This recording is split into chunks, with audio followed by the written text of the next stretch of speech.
right. Good morning, everybody. Welcome to the St. Louis podcast for July 28, 2023.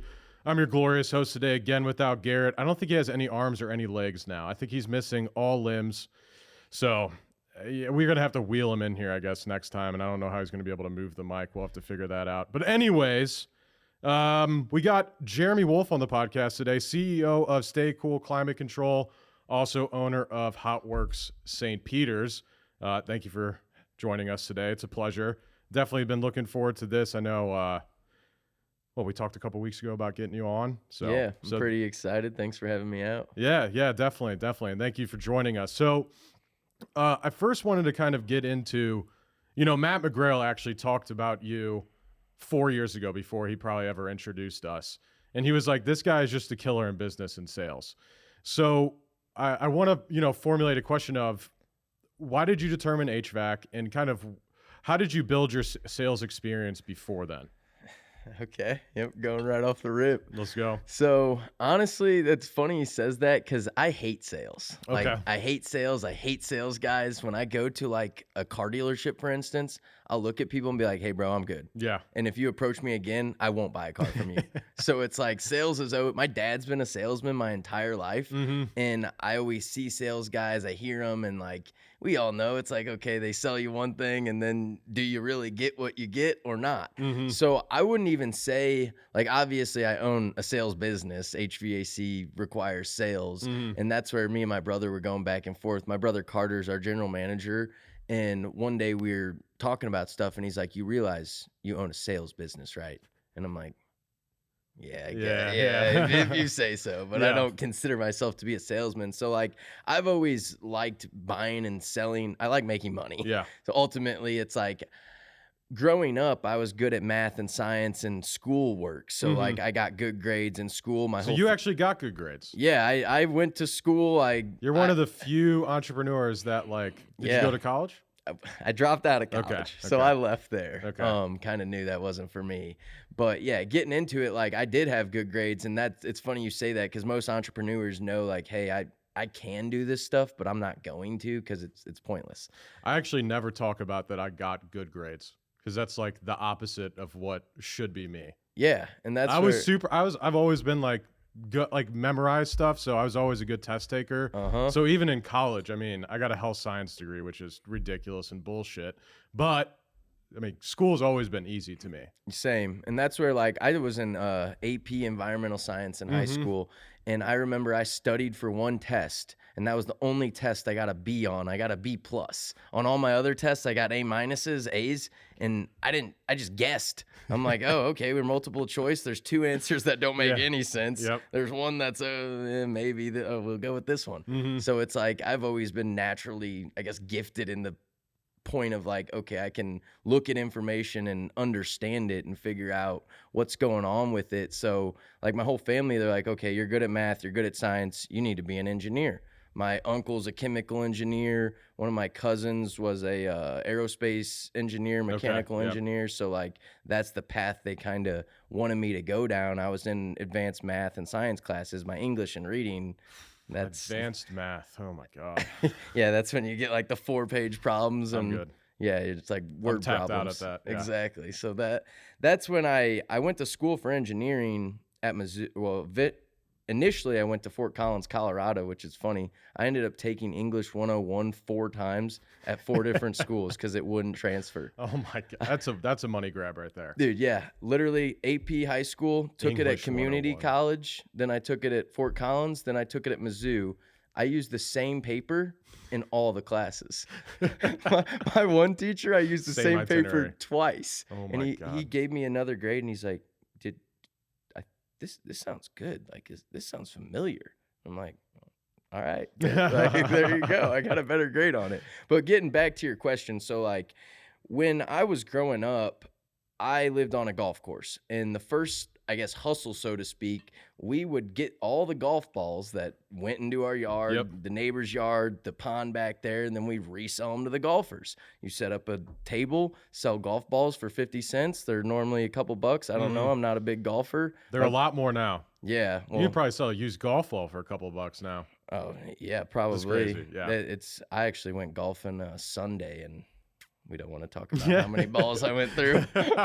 Both my brothers played collegiate golf, but really? Okay. yeah, I'm more into engines. Yeah, I just got back into golf, and it's, man, Yeah, I miss being good back in high school, long time ago. Yeah, it's hard. So like we would sell golf balls all day long on the golf course when we were probably, I don't know, this was like 10, 12 years old. And then one thing so my buddy John, he was on my street, and one year he was selling hot dogs, and I will say this was his idea. I'm not going to steal his idea. And I was like, damn, he's making money. We're 13, 14, maybe, probably younger.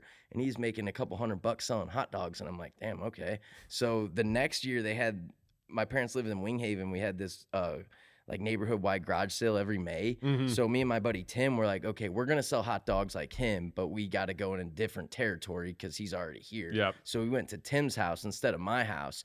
And instead of just getting regular hot dogs, we got the quarter-pound ballpark Frank, big hot dogs. Yeah, what people want. Those things are amazing. Yeah. So maybe not for you, but damn, do they taste good. Yeah, they taste like they're amazing for you. Yes, they do. So we got those, and we sold hot dogs for, I don't know, $2 or whatever it is. And we did that in the morning, and I think we ended up making like $140. And that was probably my first day as like an actual entrepreneur, buying, selling things. And that's when I kind of realized, like, hey, you don't have to, you kind of just figure out what works for you and try to make money. So like after that, I kind of grew up a little bit. I was 15. I got my motorcycles license, and that's when I decided I was going to start selling motorcycles. And I knew a fair amount about them. My dad we raced dirt bikes growing up, so he would always be working on them, cleaning them.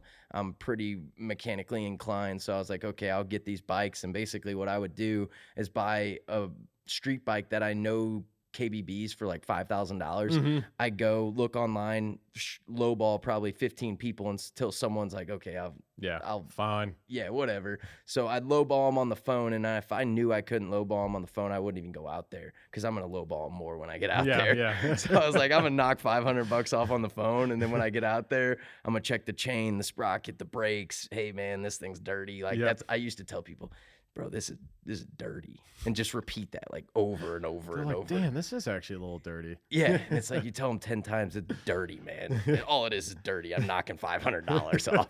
So then I know, okay, all I got to do is clean it. I'm already $500 back into it. So that's kind of what I did, like going through middle school, or not middle school, not high school. College. Like beginning of college. And then eventually I wanted to start a car dealership. And back in the time, you had to have like a physical location because I wanted to buy used cars and motorcycles. Yeah. So I ended up, I think I was 16 or 17, and I went to Kansas City for a seminar, got a car dealership certificate to get the license. So like I was actually making the moves in order to do this, but I couldn't find a physical location because you had to have an office with a landline. Do you still have to do that? I don't think you do anymore. Because you could be like a car broker, right? That's like, you don't even have to have a physical location. You have clients and they're like, hey, I want this type of car, and you go out and essentially get it for them. Yeah, and you can be a broker or you can be a dealer, because I know once you sell so many cars in a year, I think it's 8. Don't quote me on that, but I think once you sell 8 a year, you have to get a dealer's license, and then you don't have to pay. You're definitely going to sell more than 8, hopefully, otherwise. Yeah. You're not making it as a dealer. And honestly, like, I'm probably still going to do that idea because we have a lot in the back of our HVAC space, and I like cars, so I need a big garage. And I'm like, well, if I'm going to build a garage for cars and I'm going to have all these nice cars in there, why don't I buy extra nice cars, mark them up 10 grand, and let them go whenever people want them? Like I would only sell, like, I'm a Corvette guy, obviously. I'd have Z06s, ZR1s, Grand Sports, anything that I know is not going to lose value. Screw it, let's buy it, put it in the corner, jack up the price, and sell it. Someone's going to buy it because they want that specific car. What do you think about the new Corvettes? Do you like the style? I go back so you're and forth. You like old Corvettes, right? So like the C6, the C6 ZR1, the Grand Sport, that's what I have. The C6 is what I remember. Well, no, the C5 is what I remember, right? That's 2000s. Pop-ups. Yeah. And they had the T-tops, the cool T-tops. Yeah, my those are my dad's nice. buddy had one of those, and I remember the first time I went for a ride in that thing, we were going like 120 down Clayton, and I was like, yes. Yeah, It's your like, first yes. taste of speed. Yeah, no, literally that was. And I was like, holy shit. I was like, this is awesome. Yeah. And I was Yeah. like, probably like 8 or something. I was like, dude, I need racing video games right now. No, And that's what I bought. I'm the same way. And it's like, well, that's funny because like Need for Speed, all those games we used to play, it's like now I'm in life and I'm like, okay, like some of these cars that I dreamed of having as a kid, I know I'm gonna have now. And it's just weird thinking about it. It's like this is crazy to see the dream like come full circle. Yep. You're 10 years old, like, hey, there's a McLaren, like, yeah, you're talking with your buddies, like, yeah, whatever, dude. And it's like, no, like I'm gonna have a McLaren now. I know that. And it's Are you actually, or are you just saying that brand? no, I'll buy a McLaren. Why McLaren? Those things break and shit. I don't care. I just because the Need for Speed. Okay. Honestly, the video game, it's like. But they don't have the new McLarens, and they're like the MP. What's I don't know, it's probably like the 12s? MP12C or whatever that's in there. Yeah. Yeah, and honestly, it's more of the like fact that like that was always my car to go to. So it's like. If I'm in the position where I can have one, even if people say they're pieces of shit, I'm part of a bunch of Facebook pages and forums and stuff, and it's funny hearing people go back and forth on that because like a lot of the people that comment won't have them, and then the people that have them, they're like, well, I don't really give a fuck. I'm rich. Like it doesn't matter. Yeah, it's part of owning the car. Yeah, well, and that's what another thing like going back to the Corvette, those are mass produced. So it's coming out in mass quantities where most of these supercars aren't mass produced. Yeah. So a lot of these guys are like, yeah, they have issues with the window opening, or like McLaren has a little switch and it breaks all the time if people don't press it right or they press it too hard, and people are like, what's going on? And it's like, well, the car's not mass produced. So for them to fix that one little issue, they have to wait till the next one's produced, literally the next or next do model. a recall or something. But it's like they're race cars. They're not daily drivers. They're not meant to have your kids banging on the windows. Like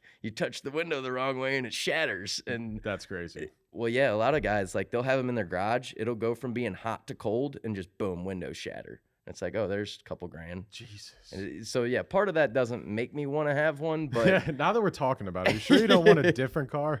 Yeah. Well, that's where like the Corvette, the Z06, that I'm tempted to order one of those, but I don't know because it's like they're eventually going to come out with the ZR1. They are. And they have the Eray, which I'm not a big electric vehicle person. I like the technology and I can respect it, but it just doesn't. You're not going to be able to work on it. No, in certain applications, they don't make sense either. Like the trucks for towing. Why would anyone get a battery-powered truck to tow? That can literally go there was 200 miles. There was 200 miles on a charge. Yeah, you're towing shit. You're going 50 miles. Yeah, and it's like okay. None of those people are towing if they got an electric-powered truck. And if they're towing, I don't really know. It just doesn't make sense to me. Unless they're towing something down the street and back. Yeah. Like, cool. Good job. Well, that's I like the Corvettes, but I don't like the back of them. Like the rear end, it's almost too much like a Camaro. It is. The spoiler's a little weird, too. The low spoilers because there's different types. If I got one, it would have to have the Z06 wing on it. Yeah. Like the full wing. 100%. And it'd have to have the full carbon aero package. Like that's the only way I'm getting one. Yeah. Because I don't know, like with the front splitters and the side skirts, the wing on the back, the carbon stuff, they look sick. Yes. They're like Ferraris, but with just basic base model, it looks like a Camaro. And I'm like, this is, I don't know. I'm looking up the back right now just to get a, okay, yeah, they look way better with that back end. Yeah, with the wing on them. But they still don't really look like a Corvette anymore. No. That's the biggest issue I had. It's like I agree. They went away from everything Corvette. I mean, they created a badass car. Don't get me wrong. It's cool. Thank God we have it. Thank God an American-made company made something like this. But I know. Also, it's like it's not really a Corvette anymore. No, it's. I mean, that's the thing. It's mid-engine, and they basically. Isn't it all-wheel drive? I don't know. It's rear. The Eray is all-wheel drive. It's got it's not an LS anymore. It's the LT. It's like 500 horsepower in the back, and then I think 160 horsepower on the front electric wheels, which is actually sick because that thing's gonna go from a dig. Yeah. So the E-Ray is all-wheel drive. Yeah, and probably because it's going 0 to 60 in like 2 seconds. Yeah, and that's where it's like I'm tempted to get one of those instead of the Z06, but I don't know. They're coming out with the ZR1, but no one knows what it's going to cost. And it's But you like engine noise, don't you? Yeah, I like engine noise. And that's when they designed the Corvette, they actually had to change the way the exhaust worked because it didn't have enough engine noise. So like they rerouted the exhaust to send noise back to the cabin. Interesting. Yeah, it's all fake. Yeah. It's all fake noise. I remember Tesla didn't they have like stuff where you could like put the sound in the speakers? Yeah. I think there's something like that, so it didn't sound just like. Well, that's like my C5. That thing has too much noise. You need like earmuffs in it because it's just straight piped and cammed. It's like, this is obnoxious. Is that street legal? You drive that thing around or you tow it? Or I guess I drive it on the street. Skip this part. It's street legal. It has a license plate on it. Fair. Okay. So I do want to go back to something you said, which was. Maybe you actually didn't say it. So going back to test taking real quick, just because I had a note here. Bad test takers. It seems like me and you kind of have the same understanding of taking a test and looking at it from. There are just people that say they're bad at taking tests. Yeah, and they don't know how to take a test. I don't understand. I'm confused on that. Matt, is that you? You a bad test taker? No, not at all. They say that it's the pressure that gets to them. Like they're sitting there, they're looking at the paper, they have performance anxiety, and then they just fold.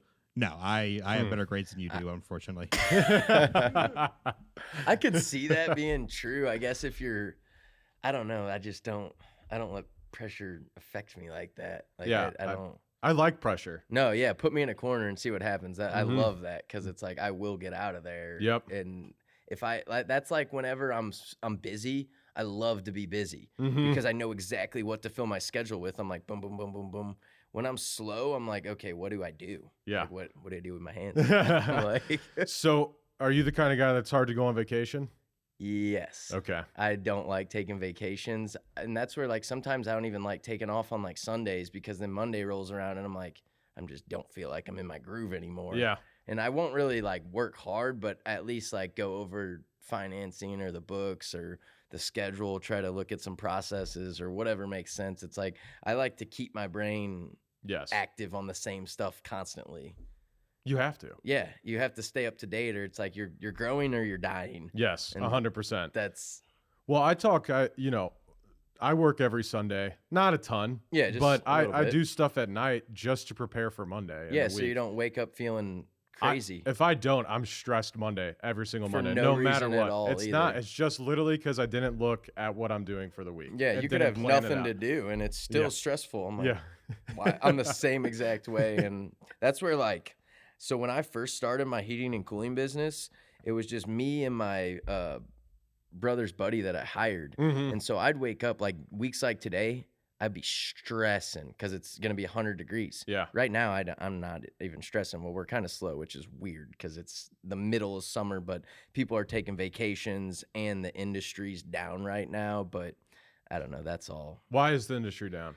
I think what do you mean by industry down? Like from across all companies, like just sales from the manufacturers themselves, like new installs or what? So yeah, really everything, like from the distributors to the supply houses and the local businesses, we're down about 30 to 40%. Shit, that's a lot. And yeah, that's a lot. So when I say we, that's kind of a loaded, we're up 50% year over year. Sure. And we plan to keep growing, but industry wide, you can tell that things are a little bit different. Like this year, I've been to multiple estimates where I was like the 6th or 7th person in there. And I'm like, why in the hell are you getting more than 3? You're just going to confuse yourself. Yeah.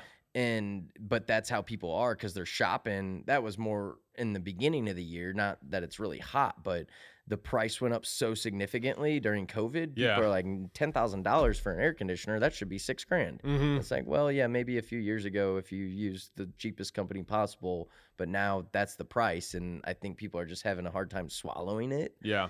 And that's one thing. And then another theory is everyone did all this work to their houses the past few years. Yep. So they've already, like, I got buddies in remodeling and they're like, yeah, we're kind of slow because we think that everyone that had projects planned, like, hey, I'm going to do this in 2 years, they fast tracked it. Yep. We're like, let's just get it done. And that's kind of where a lot of stuff is coming. And then, like, you obviously have more people entering the trade with technology and with, I think there's a boom in entrepreneurship, which I don't really understand because it's like everyone thinks they want to be an entrepreneur until it comes time to. Well, would you be successful if you were a solo entrepreneur by yourself? You didn't have your brother, didn't have your dad. I mean, Would you be as successful? No, I wouldn't be nearly where I'm at, but I would be successful, I think. Sure. I mean, having the right team is definitely crucial. And then you have to, that's what a lot of guys don't understand is being a really good worker and being a good manager or a good leader are completely different things. 100%. Yep. Like I have guys that can run circles in the field, and then you have them try to communicate that to 2 other people so they can do the work, and then the job falls apart. Yeah, it's like what just happened? Like I thought you were good, but it's like no, that's a different skill set. And yeah, it is. A lot of people too, like they call it an entrepreneurial seizure, where you're basically working in your job, then you're like, all right, fuck this, I'm gonna do it for myself. And you might be really good at installing air conditioners, but are you really good at selling them? Are you really good at talking to people? Do you know how to price them? Do you know how to size them? Like there's so many more aspects to the business. Doing the heating and cooling is the easiest part of it. Yeah. And it's like the other stuff that's when business comes into play. What I always tell people is like, you can own a business or you can own a job, and owning a job is my biggest nightmare. Yep. Like that, no, kill me now. Like I will not own a job.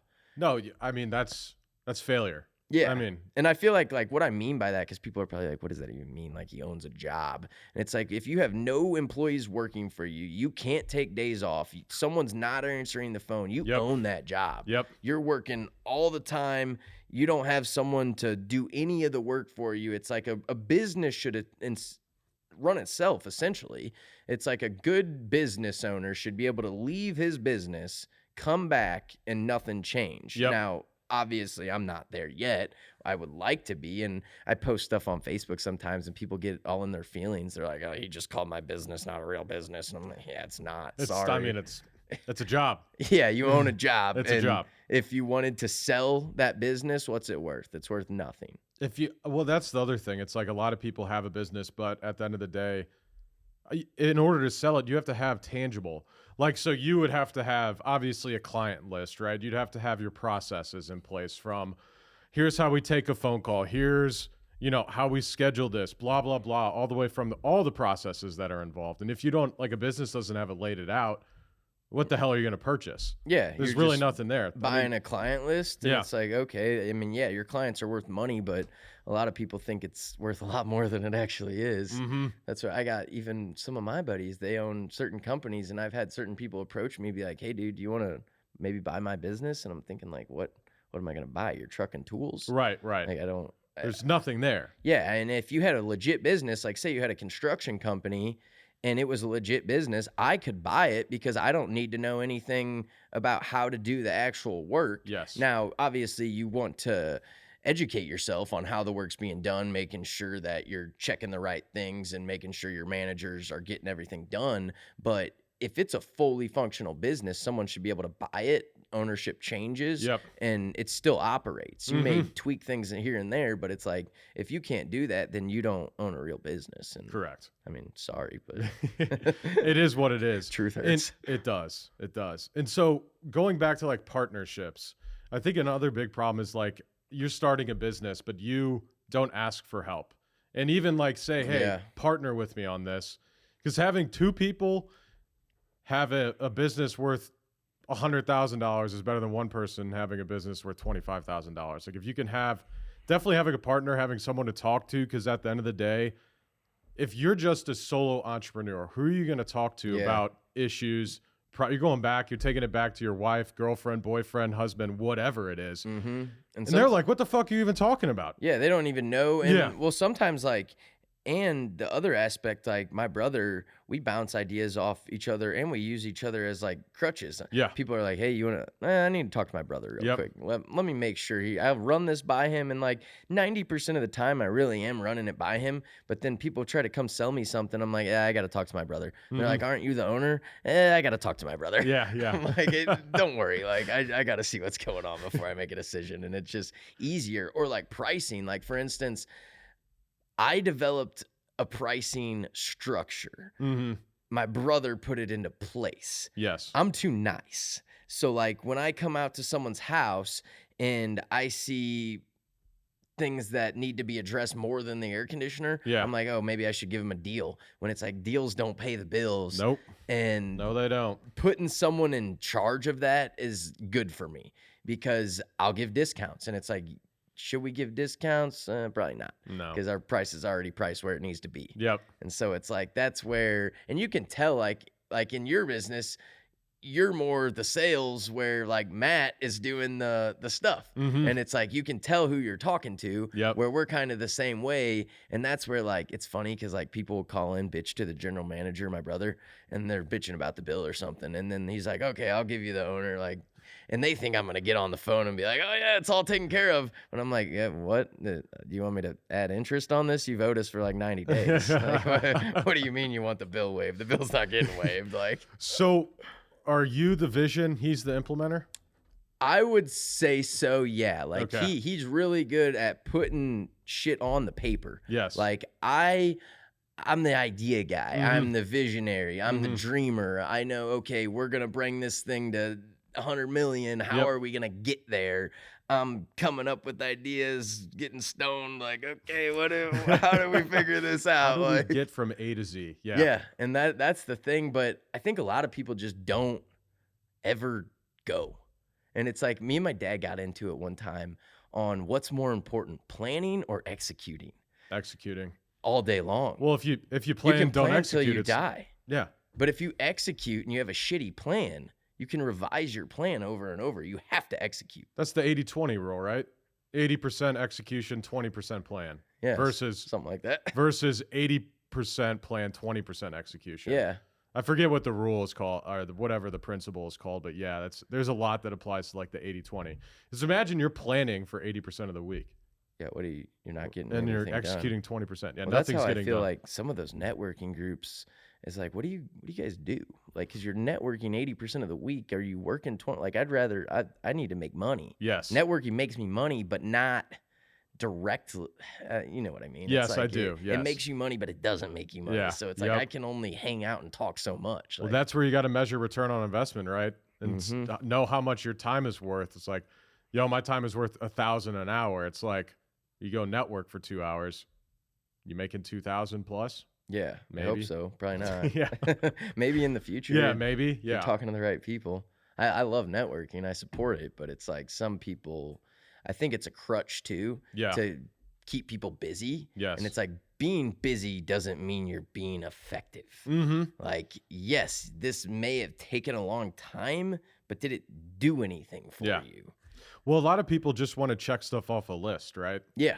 They just want to they don't want to do the one thing they should be doing. Yep, they're going to do 8 other one things. thing they should be doing. Yeah. And I was actually listening to a podcast. I think I brought up this damn podcast last week again. Diary of a CEO. It's amazing podcast for anyone that wants to listen to this after you finish, of course, the podcast you're listening to right now. And he was talking about what we were just talking about. And I was like, how business owners, and also this passes down. So if like your leader, your CEO, your executive team is all doing like bullshit to-dos, your whole company will be that way as well. Doing bullshit. And then 6 months later, you're like, nothing important has gotten done over the last 6 months. We've serviced clients, blah, blah, blah, but we haven't actually established anything new in our business. We haven't set up new processes. We haven't set up anything, right? It's just there's no training, there's no systems, there's no processes. You're just doing the work. But I checked the Discord or Slack messages, I made my social media post. I commented on some people's stuff. And I feel like that's a full day. Yeah. Well, that's like my wrestling coach in high school used to say it the best. He's like, you can show up to practice and go through the motions, or you can show up to fucking practice. Because everyone can go through the motions, like going to work, for instance. Like I could technically not go to work every day and have my team do it to a degree, or I can show up and I can just sit there and listen and not do anything, and it's still going to go forward, but I'm not driving the business forward. Yes. And that's what I tell my brother all the time. I'm like, we're still in this mode where we're constantly just kicking this fucking thing down the road. Like, go, go. Yep. You just need some gas in the engine. Yeah. And it's like, that's what you have to do sometimes, though, because if you're not in there actually implementing, putting in actual things, like you're working too much in the business and not on the business, then you're just going in a circle. Yes. And it's like it's never gonna work. And that's where a lot of people own the job. Yep. Because they're like, oh, I can make $2,000 today. Like, great, okay, I can make a lot of money if I do that every day. So it's like, okay, cool. I could install 200 air conditioners a year and make $400,000.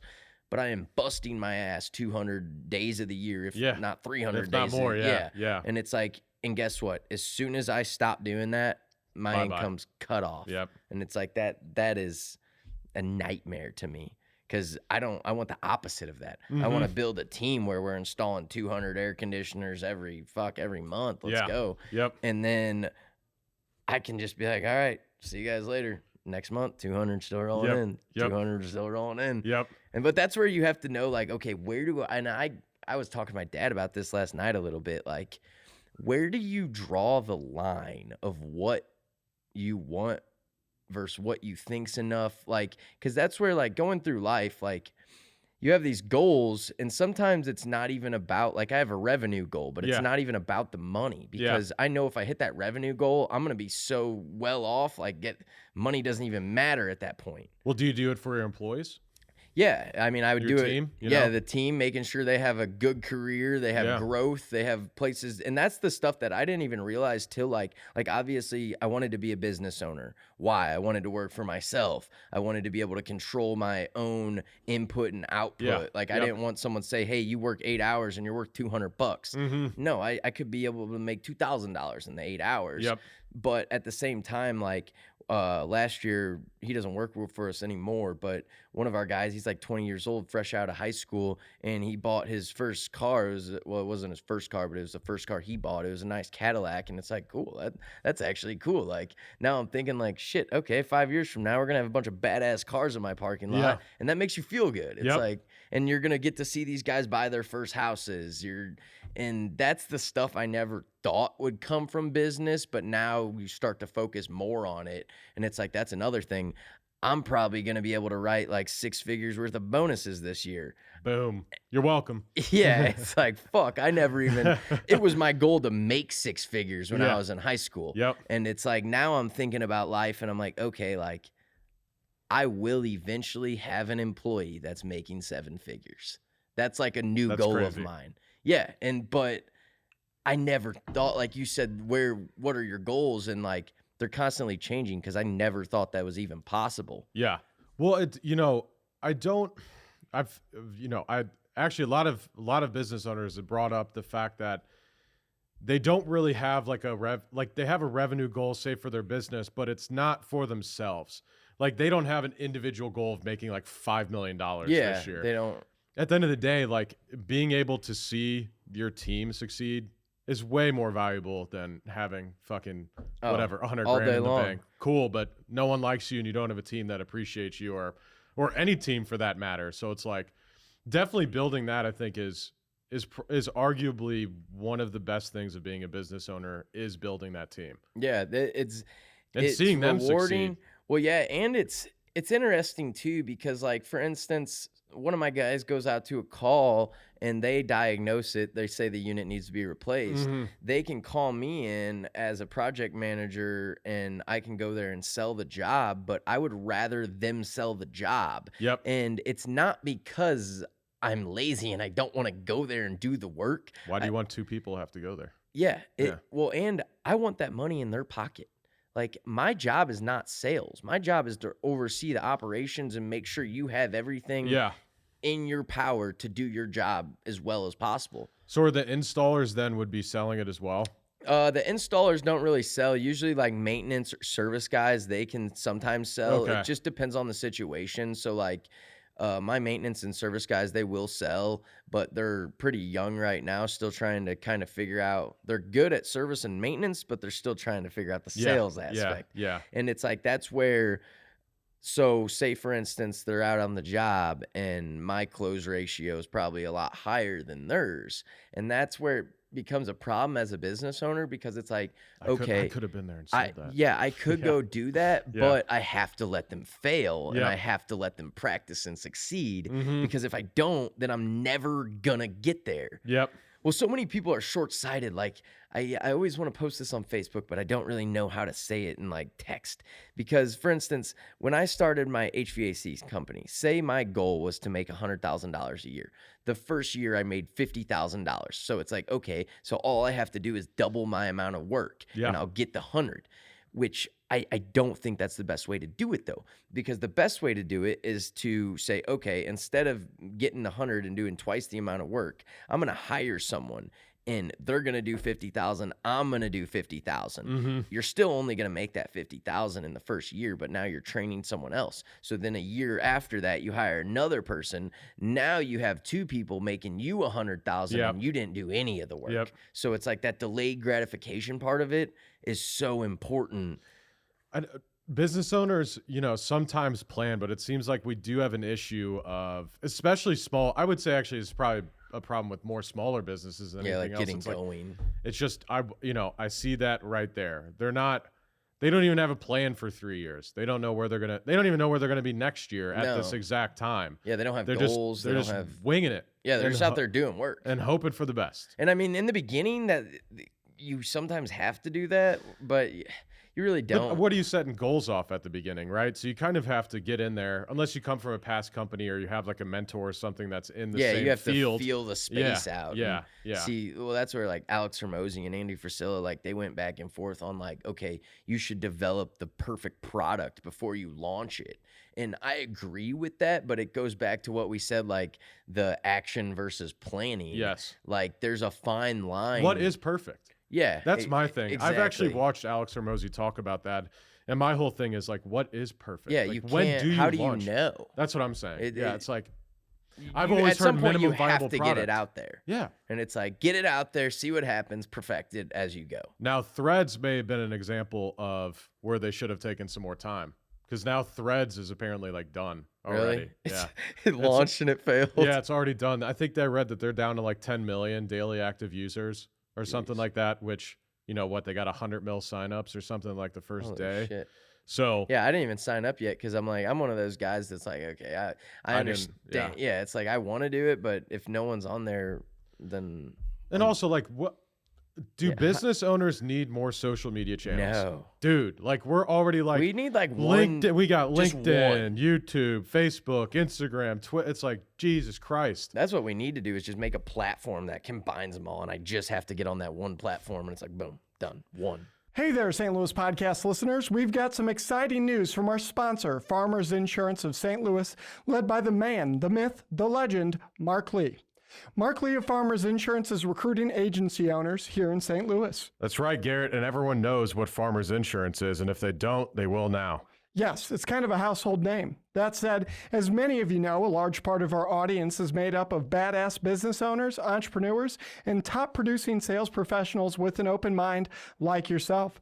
Farmers Insurance is currently searching for driven individuals who aspire to own their own business or already own their own business and want to add another income stream to join the Farmers Insurance brand and own their own insurance agency. This is a stellar opportunity to build your own insurance agency from scratch, take over an existing agency, or if you're just a slow roller, we know you the guys out there and ladies, get paid to train under an existing successful agency owner before starting your own.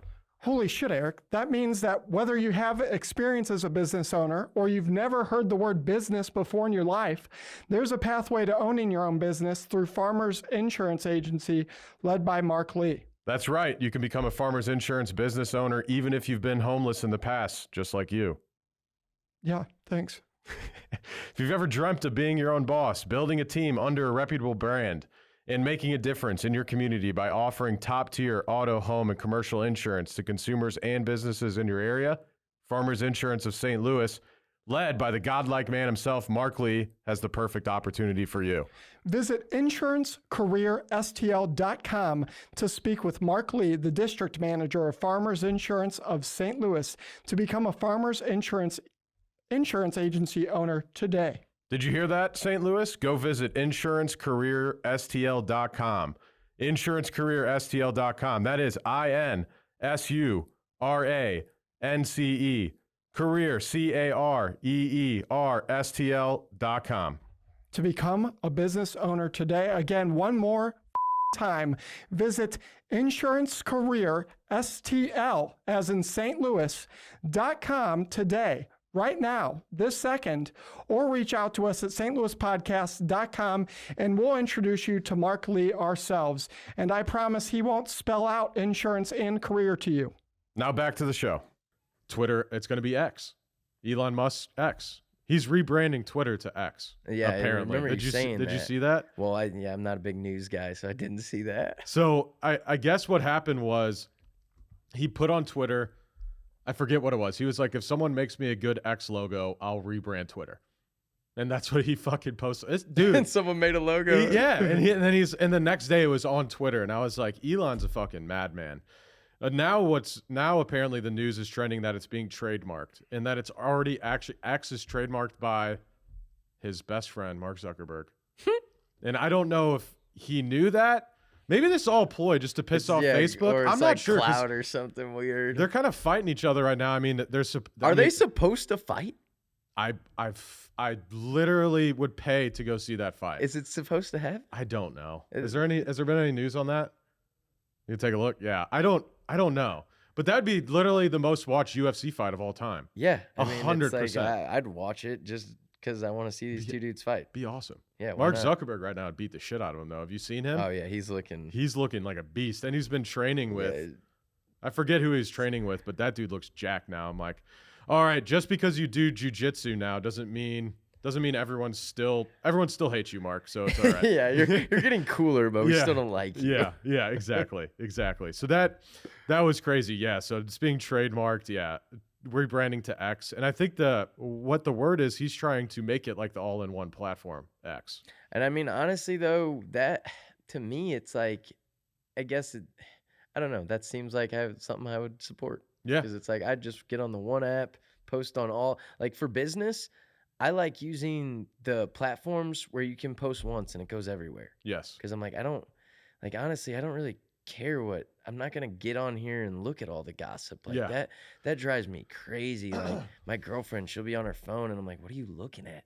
I'm like, you're literally wasting your life. Like that's what this deal's gone bad post. That's what I'm looking at. Yeah, it's like if it relates to some aspect of your life, like I'll be on like HVAC pages, like okay, they're complaining about these coils or whatever it is, and it's like okay, that kind of makes sense. But even I'll still look at some bullshit, and it's like I'm literally wasting I tried to convince her once to get rid of our TV, and that didn't go over well. I'm like, let's just get rid of it. It doesn't do anything good for us. And she's like, yeah, not really. No. Maybe some documentaries, but other than that, yeah, it's like I mean, really, all I do is turn the TV on to waste time because it's like I've been working all day and I just not need to do something besides work.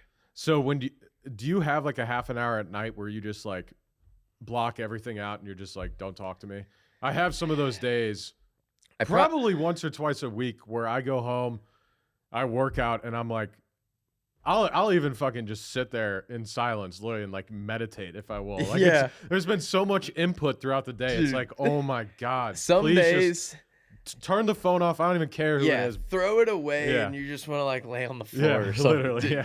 Literally, There's days like that, sometimes on purpose, sometimes not on purpose. Well, that's initially, I forgot what I was saying.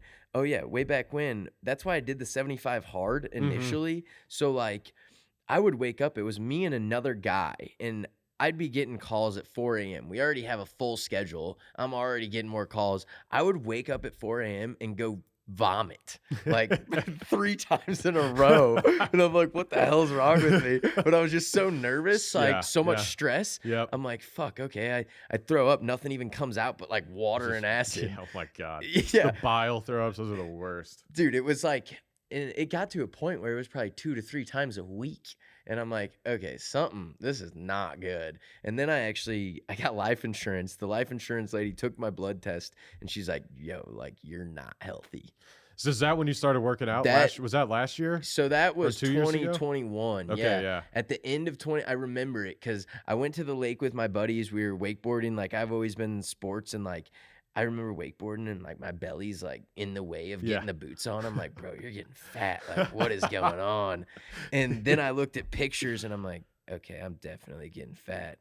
And then I got the blood test and I was like, holy shit. Yeah. Like, I want to do all these things in life, but if I'm not healthy, then what's the point? Well, same with being a business owner.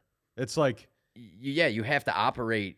How are you unhealthy as a business owner? Like, you can't be. You're not at your full potential if you're not. No, and I'm not saying you got to be jacked. Like, I know there's a lot of like red pill business owners that are like, you got to get jacked. You know, wake up at 4 a.m. and go to the gym every morning. No, it's like you don't have to do that, but you need to take care of yourself. Yeah. Eat healthy, work out. Well, it's like building a car. Like, even when I got into cars, it's like, whenever you build an engine, if you give it shitty fuel, it's never going to make power. Why do we feed our body shitty fuel and expect it to make power? Yeah. It's like, what? Yep. That's what literally, like, yesterday I ate a bunch of fucking chicken breast. And it's like, I don't like, I like chicken, but it's not what I want to eat. Like, I'd rather eat fries and chicken breast is just so boring, but it's man. like, I put some fucking buffalo sauce on it and got it going. But it's like, you got to fuel because I mean, I'm bad about eating as like enjoyment and eating. Like, I'll get stoned and just fucking eat everything. I'm like, oh, chocolate, ice cream, whatever. And I've never been the person to eat for like enjoyment or stress or loneliness or anything like that. I never went to food for that. Thank God. Because that's an easy way to be unhealthy. But now I was listening to the same podcast I talked about earlier, and it was actually a different guest, and they were talking about calories.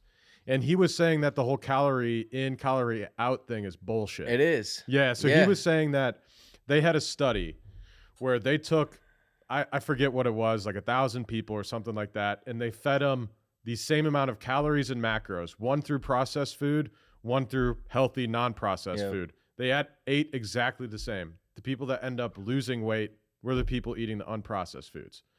So even though they were eating the same calories, the same macros, the people that were eating the unprocessed healthy foods ended up being a hell of a lot healthier. All the proteins and carbs and everything were the same? Oh, yeah. Yep. Yeah, and just one being processed, one being unprocessed. It makes sense because it's like your body can't break down the bullshit that's in a processed food. I think. Look at like the pictures of the beach in the 80s versus now, and it's like there's no way we all just got fat because we started eating a fuck ton more food. Yeah, like even myself, and that's what I noticed. Like the more I eat of healthy food, the hungrier I am and the better I feel and the better I look. Yep. If I don't eat or I eat shit food all day, then I feel like shit and I start getting fatter because my body starts turning it into fat instead of muscle. Yep. And it's like, that's when I did the 75 hard and I could eat a lot of food and still be hungry, but then you still eat and you don't feel that like full, like, I just. Do you fast? Like shit. Not really. I believe in fasting. Yeah. I read this book, Tools of Titans. That's actually half the reason I bought the yoga studio. Okay. And so I read this thing on fasting, and it said by doing like 1 5-day fast a year, your chance of getting cancer goes down like 15% because you just kill all those cells that are starting to. Yeah. It's like. It's not even that. It's 18 hours. Oh, really? So apparently after 18 hours, your body starts, like, essentially it sends out cells to go take care of any issues because it's like, hey, we're dying. We haven't eaten in 18 hours. our body's like, this is a problem. So I'm going to go out and heal absolutely like every issue essentially that could cause us to not live over, the next 24 hours. So it's literally just 18 hours apparently. But what I do is every day, or I try to at least. And I notice the days I don't, because I'll wake up and look at the mirror and I'll look like shit in the morning compared to when I didn't do it. But if I eat usually from like 11:30 to like 7:30 every day, so an 8-hour window, I only eat twice, but I eat like decent sized meals. Dude, it's a game changer. Mm-hmm. Like, I know. fuck eating in the morning. I hate breakfast. So do I. It makes me feel like shit too. Like I don't feel good if I eat breakfast. Maybe because I never really had any healthy breakfast food. But even when I do on the weekend and it's like noon and I'm getting brunch and I'm making, I'm making eggs and stuff. It's just, I don't know. Yeah, it's not. I'm not a breakfast guy. I love bacon, but everything else.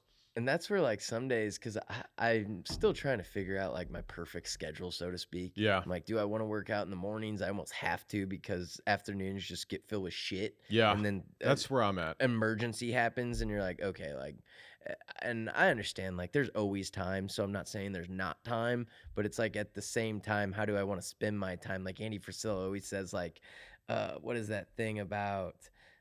Oh, fuck.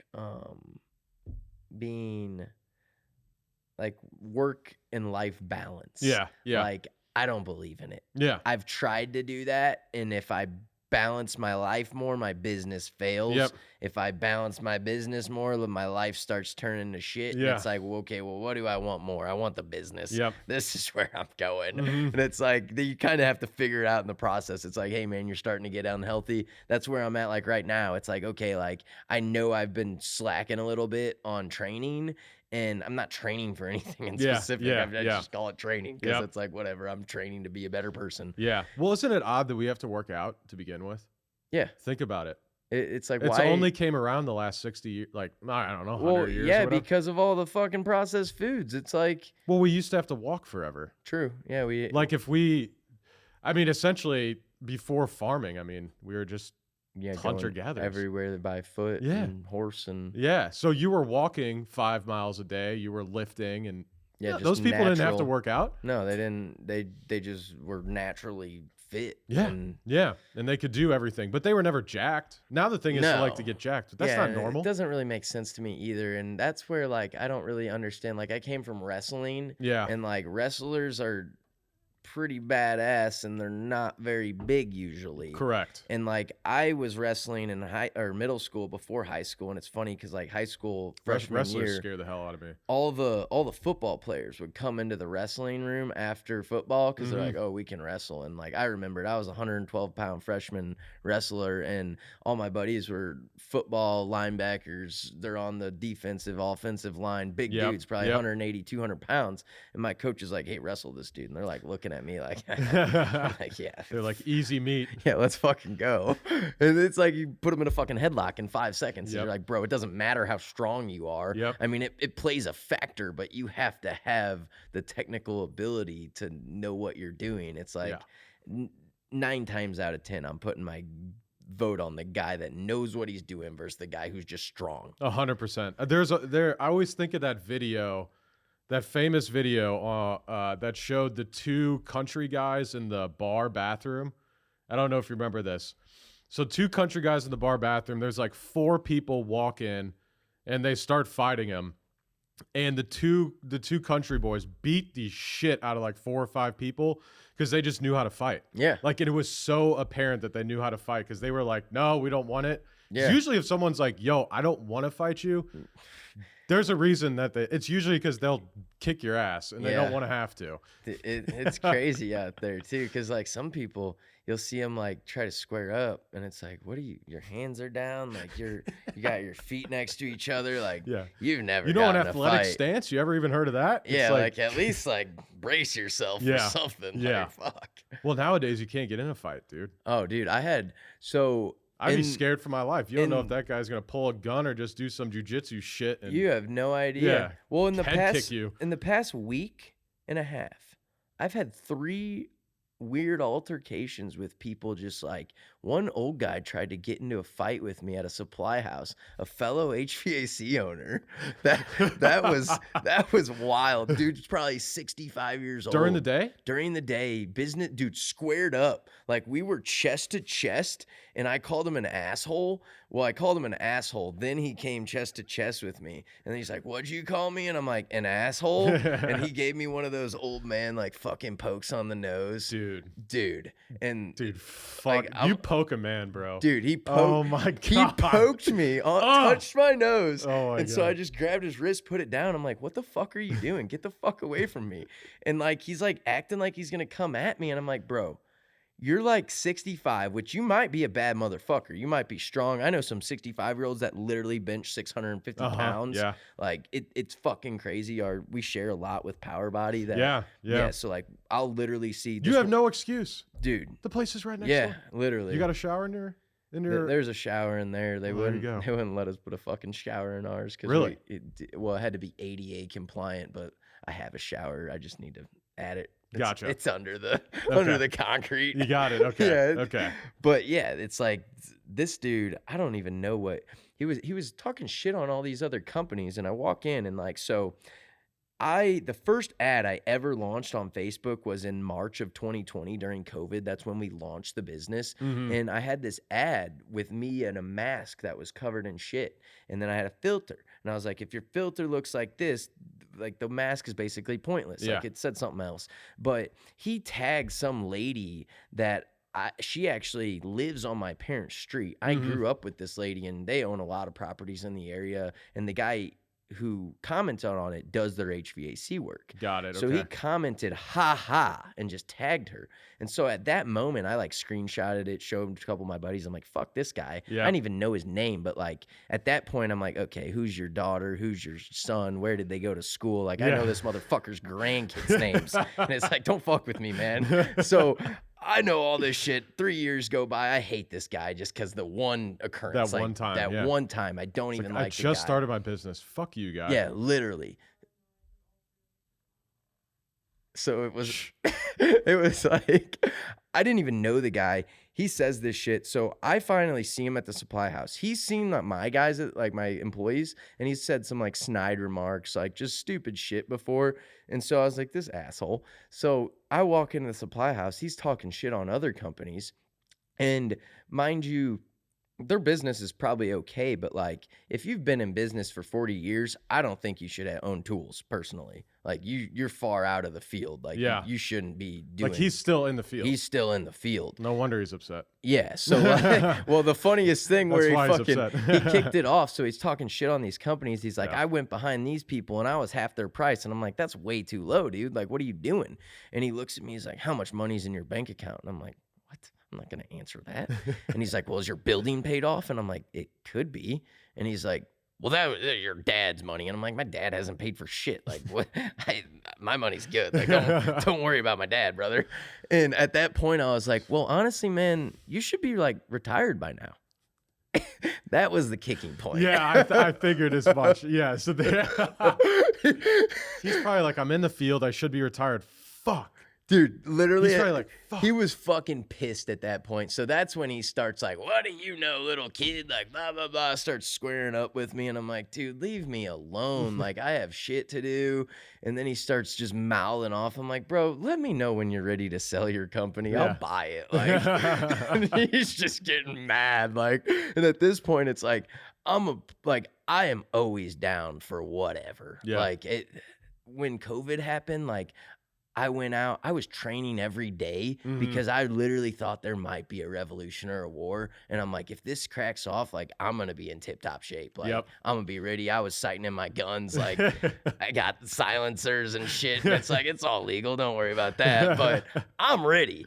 And that's where, like, some people, it makes you question. It's like, brother, do you really know what you're getting into right now? Because, like, I'm ready to do this. And if you're ready to do this, we can do this. But I don't think it's to that extent. Yeah. Like you said, like people are always ready to sue you. This guy's an ex-military veteran, and it's like, okay, what do I win out of this? I whoop an old man's ass, or I get my ass beat by an old man. Like either way, it's kind of a lose-lose. Yeah, you put it that way. Really, there's no winning. There's it's like, no I beat gain. the shit out of this old guy today. It's like, Yeah. what? Why? dude? Local business owner whoops an ex-military. I'm like, oh God. Like, what?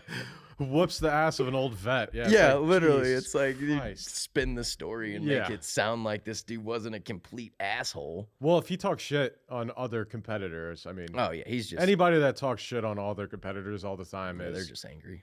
and they're probably not good at what they do. No, well, and that's the thing. I mean, we've literally had customers call in and they're like, "Yeah, we're their customer, but they won't answer the phone." And I'm like, "Yeah, because they haven't set their business up properly. They own a job."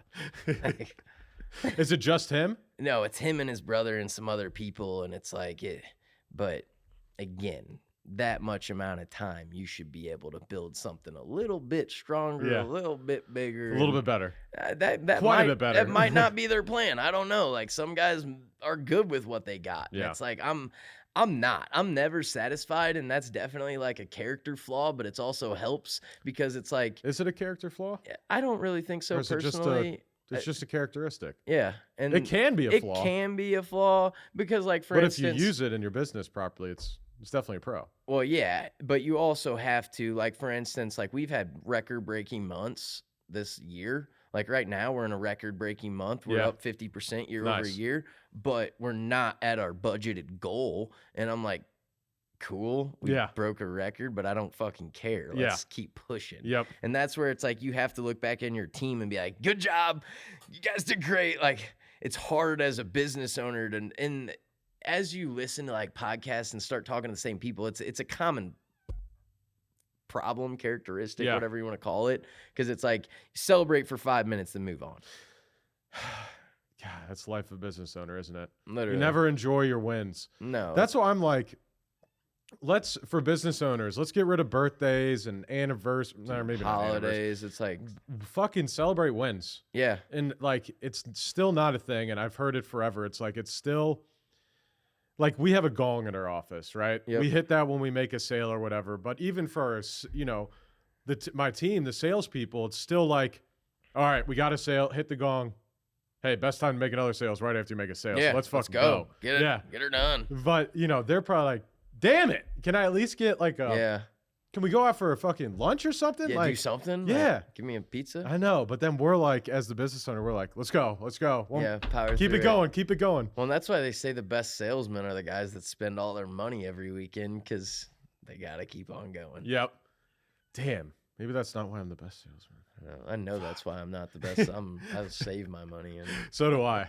I say I could not work right now and just chill for a long time. I save. Yeah. Well, the amount of people that don't save money, that don't invest money is insane. Yeah. So do you guys invest like 5% of your paycheck? Do you invest anything? Do you save a percentage? Yeah, it goes into savings. It gets invested into my savings account. I mean, Okay. that's about it. So you're not making any money in your savings account. Interest. It helps me not feel like I'm going to be broke tomorrow. That's the investment for myself. That's fair. So usually like, so what I've heard is you're supposed to have an emergency fund of a year. Yeah. I've heard 3 months. I've heard 6 months. I've heard a year. A year of what?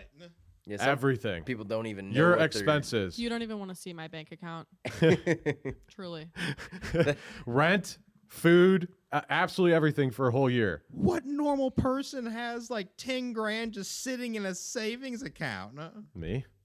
Well, you Him? just the little Us bits. too? You take little bits, but that's where we're weird. And Yeah, people- us. I move stuff to my savings and I move it back when I want to buy things. So like my savings just That's windows not down. the point of a savings, so you don't take it out. So like, You're never supposed to touch it. there's this I did it book. yesterday. Have you read Profit First? Yes, I have. So I read Profit First like a year ago. Yeah. And I've been living my life like that since I had a bank account. And I didn't know it, but I did because like as soon as I got a bank account, I would like, for instance, when I got a paycheck, say a paycheck's $800 when you get paid $800. Yeah. But I know my week's expenses, like things I have to buy Mm-hmm. are $250. Yep. So this is what I did in high school.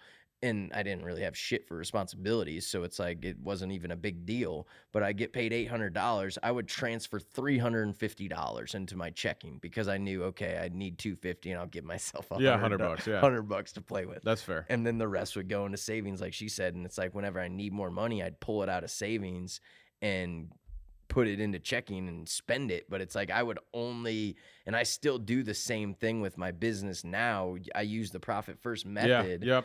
And that's another thing. Like we have funds available, and like a lot of business owners will say, okay, how much do you want to spend, or how much should you have in the bank? Yeah. Because that's always a question, is like, okay, make your capital, make more money, make it work for it, but how much should you save? And you hear anything from a month's revenue to 6 months expenses or whatever it is. Now, a lot of guys in the service industry in this day and age don't believe in saving money. They're like, fuck it, just spend it all, put it on your credit card or your line of credit. You gotta at least have. Yeah, you gotta have a cushion. You gotta like, have a little bit of a runway. I mean, Jesus Christ. Yeah, what if you have something go wrong? Yeah, or 3 of your guys quit or something. Yeah, I or mean, you burn a house down. Yeah, who knows? Like, anything go wrong? You got an insurance, something. Yeah, like, you could all. You have no idea what's gonna happen. No. So it's like I save, and like I said, it's like I So know. what do you do at the end of the year with that money, though? Well, and that's the thing. I need to really invest it into something that's going to make money. Like right now, for instance, I want a new house. But there's certain things, like right now I live in a little 800 square foot house, and I don't really care about the size of the house. I need a big garage, but I need 800 square foot for myself too in the house. And it's like, that's where it's hard, because I have the money for the house I want, and I have the cash flow for it, but I know if I take that money, buy one more rental house, then I rent the house that I'm living in, and then I already have another rental house. So then I have 3 cash flowing assets that will literally pay for my house that I want. So then I'll be living for free if I just wait one more year. And I'm like, So it sounds like you've already made up your decision. oh, I already know what I'm doing. You're getting a rental house. Yeah, I'm buying one more. I'll probably end up buying 2 or 3 more before because that's how I am. But it's like, Do you do the maintenance yourself? it depends. Or do you have like a property manager? So right now I just have one rental, and the guys that live in there are plumbers from Texas. And to be honest, they don't even speak English. Sure. They have a translator in their office back in Texas, and they're plumbers. So like they're skilled. They know what to do. It's funny. The first day we got the water turned on, I go there and I'm like, were you guys able to get the water turned on? And they give me the thumbs up, and then he thumbs down and points to the toilet. And I'm like, what? And he said, leak. And I'm like, okay, that's leaking. Yeah. And then he gave me the hand signal like a wax ring. He's like, you get, we fix. And I'm like, all right, dude. All right. Yeah, perfect. I went and got the wax ring, gave it to him. Never heard any, like, they don't call me. I don't even think they can. But the lady calls me, and I've never had any issues. So, like, that rental house, I'm like, fuck yeah, this is awesome. How long have they been there? They've been there for a year and a half now. Shit. What are they doing up here then? They just do plumbing. So they're out of state plumbers, and they come in and do these big apartment jobs for like a year or two at a time. Okay. And they think they have like 6 contracts because they signed a whole nother, or they're signing another year in like a month. Shit. And I'm like, yeah, damn right. Yeah, Like, cool with me. Have you been over there? Is it clean? I don't think it's like spotless, but I went over there a few times, and it's just a bunch of Modelos and Coronas. I'm not even kidding. Like, no bullshit. They're everywhere, just like everywhere. The window sills in the middle. Oh my God. They had outdoor patio furniture in my living room, and I'm like, whatever. That's hilarious. Oh my God. I don't fucking care. Just don't destroy my don't house fuck and my pay house the up, bill. yeah. Well, before they moved in, I didn't have countertops because she hit me up. She's like, hey, I need a spot to rent. And I'm like, okay, my spot's available, but I don't have counters and I don't have appliances. I'll give you the half or first month's rent half off. And she's like, okay, that's fine. And like, I went in there, the countertops got installed, and I set the sink there, and I just left. I'm like, I'll be back later. I came back, and they put the whole They sink put the in. whole thing in? Yeah. That's so awesome. I was like, fuck They didn't even charge you for it. Nope. That's so good. All right. So real quick, how long do we got? Where are we running at? Right now you're about 110. So if you have like a couple of questions, like politically or just Yeah. like local, Oh, you want that political question, don't you? you do whatever you want, right? It's your podcast. Did you see Barbie or Oppenheimer? I didn't see either movie. What is Oppenheimer? So Oppenheimer is about the guy that built. It's about the guy that built the first atomic bomb. Oh shit. So, but there's like, it's called the Barbenheimer Oppenheimer weekend. Like everyone was freaking out this week trying to go see both movies at the same time. So with that said, Oppenheimer, I get it. Christopher Nolan, right? Badass. Damn right. Barbie movie. No. What the fuck is going on? I was just saying this I to my don't team really today, and I'm not. understand why everyone wants. I mean, I don't know anything about Barbie though, and that's where like I keep seeing these things that are like, oh, they righted all the wrongs, and I don't know what the wrongs are. Yeah. I didn't watch Barbie. Yeah, neither. Did I mean, if I had to guess, I would think it's like saying that women don't belong in the workplace or something like that. I think it's patriarch. God, that word. Isn't that right? Isn't that whole thing? It's all about the patriarchy, right? So yeah, it's just a weird movie. People are freaking out about it. I'm not gonna go spend $20 to go see Barbie in movie theaters. I'm sorry. No, I don't. Last time I went to the movies, my car almost got stolen, and Which movie theater? the fucking in Chesterfield. Really? Dude, yeah. So In the Valley? listen to this. I had Yeah. I'm- Fuck Oppenheimer. Yeah. How'd your Dude. car almost get stolen? So my car's almost impossible to steal too. It's a push button Corvette. Like you can't steal them. If Yeah. they're stolen, there's a guy who have one. That's a push button? Yeah. Well, one guy he said it was stolen. It was an insurance job. You can't get those cars stolen. It was like local to this area. But anyways, Stolen. They shipped that shit overseas. yeah, they chopped it up and fucking boom, done. But so anyways, I parked my car. I didn't have it registered and whatnot because Yeah. I never got plates because I had another Corvette that's also blue. So I'm like, I'll just use the same Yeah, plate. Both yeah. of them. Fuck the government. Yeah. And so I didn't get the plates. So I had the title in my wallet in case I got pulled over. Sure. 'cause whatever. I'm probably going to get pulled over. Yeah. And so I had the title in my wallet. I purposely park away from everyone because I don't want my car getting hit by some dipshit swinging their door open. I parked away from everyone, and I guess the light that I was sitting under didn't turn on. So we went and saw Avatar 3 hours I'm gonna later. fuck you guys up. Mute that mic back there.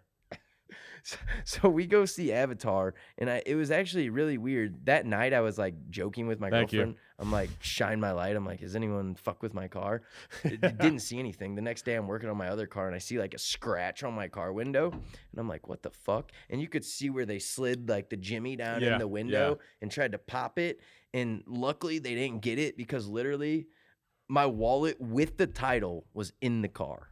Oh my God. And the title, they got- dude, they would have had my car. Yeah. Like my wallet with the title, with my driver's license, the title's signed. I didn't sign it. Oh my God. It's just sitting in there. And I'm like, Holy fuck. I almost lost my fucking car. That's insane. Yeah. So Next day I got a title. wait, that model though isn't a push start, is it? Yeah, it is. The C6 Grand Sport. Is it? I don't know if all C6s are, I think they are push start. I don't really know. That's the one and only I've had. Yeah, but C6s are. There's the new one's a C8, right? Yeah. C6s, were they the ones that got really hot, or is that the C7 that overheated all the time? I mean, I don't know. They probably Maybe all of have, them. Yeah. They all got overheating problems. Well, the C6 will actually fry its radiator plug on a fan. That happened to me this weekend, actually. I had to replace my plug. They always have issues like that. Both my cars were broke this weekend. I fixed one. The other one's still broke. Oh my God. Oh my God.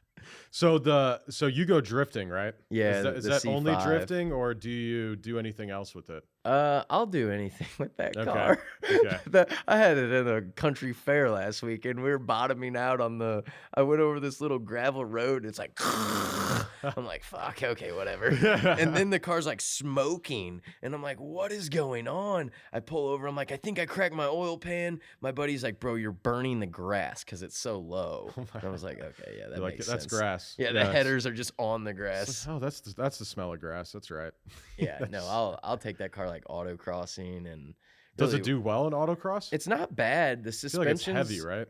Not really. It's No? Corvette. Yeah. It's fiberglass. Yeah. That whole car's actually fiberglass, except for I think the front bumper. Interesting. Yeah, the whole entire car. Like I had to put another brake line on it. I had to drill through the trunk, and it was like, like instantly, like you could have poked through the trunk. Yeah. I had a Saturn Redline. That thing was pretty much all the body panels were plastic. So you could take a baseball bat to the side of the car and it wouldn't dent it. Yep, It was wild. boom. Yeah. That's why the Corvettes, like when you drift them, you put the ass end on the wall and they'll go in and then pop right back out Really? sometimes. I mean, it's not perfect, but yeah, sometimes. Don't do it every time. Yeah. So have you ever, autocross, okay. Have you ever went go-karting over across? over No, there? isn't there a go-kart place right by here somewhere in like South County? Yeah. You're talking pole about position, I think it's what it's called. But no, I'm talking about the one at the racetrack. Yeah, Worldwide Technology. Yeah. No, I haven't went, but I want to. I really want to go go-kart racing. Dude, let's do it. I'm down. All right, we'll get some people together. Let's plan it. Clayton, one of our guys at West County Insulation, he took second place or first place in they have like a league every year. Yeah. Or they have 2 leagues a year. There's a league in race- South County. Pole position is not as good. Sorry, pole position. It's not as good. They don't go as fast, and the track is Yeah. way smaller. Yeah, So it's Clayton prepared for that, man. He paid money. He went like every weekend. Yeah. Like that dude spent time. Yeah, no, he's did a killer. more than just the. He's a killer on the carts, yeah, for sure. Well, he's trying to get into the actual karting league. So if you place first in that division, then they'll give you a free cart for like the Ignite series, which is like a legit series that you can get sponsorships Yeah, in and you can shit. start Yeah. racing real cars. Yeah. And stuff like that. Or you can just. I was thinking about. I just posted about how my 30th birthday. What should I buy? And you put Corvette SL. I was like, damn, I need a race car. Yeah, the race cars are fun. Well, Miata's not even that expensive. No. Throw I a roll mean, cage in it and take it out. I mean, you put a big engine in it. yeah. You don't need a big engine though. It's autocross. You don't need to go that fast. Oh yeah, autocross all about the corners. Yeah. Well, that's what I go to autocross sometimes, and some of the craziest cars you wouldn't expect to win are getting the best lap times, and it's like, it's crazy. It doesn't look like it's going that fast, but then No. you see the lap time and you're like, holy shit. Yeah. And you're like, I guess he was taking those turns really well. It's all about the corners. All right, well, let's go ahead and wrap up here. Before we get out of here, please tell the audience about where to find you, Stay Cool, Hot Works, etc. Yeah. Feel free to tell them. So social media, Jeremy Wolfe, that's my personal stuff. And then Stay Cool Climate Control. We can be found pretty much everywhere. Facebook, Instagram, internet. Come see us locally if you have any HVAC questions. That's what my full-time day job is. We eat, breathe, and sleep HVAC. Oh, yeah. And then we got HotWorks. That's the 24-hour infrared fitness studio. We're getting that launched in St. Peter's right now. So we actually have like pre-sale memberships available. If you know anyone in St. Peter's that's looking for a good deal or a different type of workout, you just get, I don't know, sometimes you don't want to do the same thing over and over. Yeah, yeah. But yeah, you can find us on hotworksstpeters.com. And again, social media, we're pretty much everywhere. Perfect. But yep. Well, it was a pleasure having you on. Before we wrap up, that's all the time we have. So St. Louis Podcast will be back next week, Friday, 7 a.m. Central Standard Time. New episode, new guest, and I mean, at this point, Garrett doesn't have any limbs, so I don't know what else we got to chop off. So maybe he'll be back next week. We'll see. And definitely more of myself. If you're watching live or later and we said something wrong, said something you hate, if you hate, HVAC companies and you think Jeremy said something wrong, definitely DM him and potentially try and fight him at a supply warehouse as well. You can visit us at stlouispodcast.com. Leave us a message as well. Katie definitely loves the hate messages we were getting after the last week episode on TikTok. So show us some love on there. Who was that? Spider God was talking some shit. So, show Spider God some love on TikTok as well. It's been a pleasure speaking with you today, Jeremy. Pleasure hosting the podcast for the people of St. Louis. We'll see you again next week. Thank you. Hey there, St. Louis Podcast listeners. We've got some exciting news from our sponsor, Farmers Insurance of St. Louis, led by the man, the myth, the legend, Mark Lee. Mark Lee of Farmers Insurance is recruiting agency owners here in St. Louis. That's right, Garrett, and everyone knows what Farmers Insurance is, and if they don't, they will now. Yes, it's kind of a household name. That said, as many of you know, a large part of our audience is made up of badass business owners, entrepreneurs, and top producing sales professionals with an open mind like yourself. Farmers Insurance is currently searching for driven individuals who aspire to own their own business or already own their own business and want to add another income stream to join the Farmers Insurance brand and own their own insurance agency. This is a stellar opportunity to build your own insurance agency from scratch, take over an existing agency, or if you're just a slow roller, we know you the guys out there and ladies, get paid to train under an existing successful agency owner before starting your own. Holy shit, Eric. That means that whether you have experience as a business owner or you've never heard the word business before in your life, there's a pathway to owning your own business through Farmers Insurance Agency led by Mark Lee. That's right. You can become a Farmers Insurance business owner even if you've been homeless in the past, just like you. Yeah, thanks. If you've ever dreamt of being your own boss, building a team under a reputable brand, and making a difference in your community by offering top-tier auto, home, and commercial insurance to consumers and businesses in your area, Farmers Insurance of St. Louis, led by the godlike man himself, Mark Lee, has the perfect opportunity for you. Visit insurancecareerstl.com to speak with Mark Lee, the district manager of Farmers Insurance of St. Louis, to become a Farmers Insurance agency owner today. Did you hear that, St. Louis? Go visit insurancecareerstl.com. Insurancecareerstl.com. That is INSURANCE, career, CAREERSTL.com. To become a business owner today. Again, one more time, visit insurancecareerstl, as in St. Louis.com today. Right now, this second, or reach out to us at stlouispodcast.com and we'll introduce you to Mark Lee ourselves. And I promise he won't spell out insurance and career to you.